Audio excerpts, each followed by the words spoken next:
forever. Well, freedom is not enough.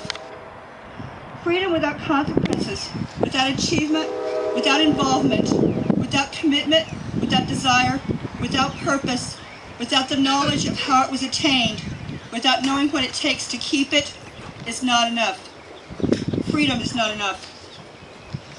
I want to know, and I want the honor to share with you the life of my great-great-grandfathers, my father, my late husband who served in the Navy, my cousins that served in both the Army and the Air Force, and the men and women at this park.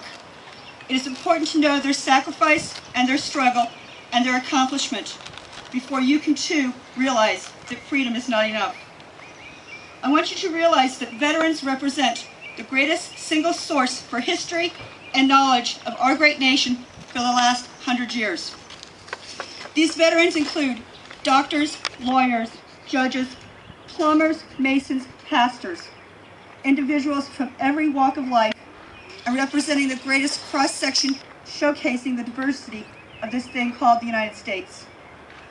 Spend 20 minutes in a room full of these great Americans, these heroes, and you too will understand that freedom is not enough.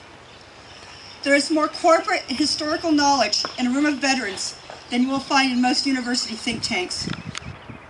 These individuals know life, live life, and have given so much of themselves to preserve our way of life. They don't need a slogan to rally around.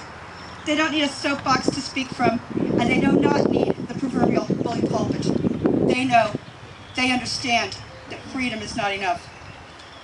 This group that survived the Bataan Death March, these survivors of the Indianapolis, these liberators of the concentration camps, the conquerors of Pork Chop Hill, those who survived the walk into the shadow of the Valley of Death in the Aisha Valley, carrying a comrade's body home, the ones who pulled themselves through Tet, the survivors of the Beirut bombing, the 21st century heroes of Fallujah and Baghdad. They wear no great banner that is easily distinguished. They don't have parades for themselves. They don't have special meetings for recognition.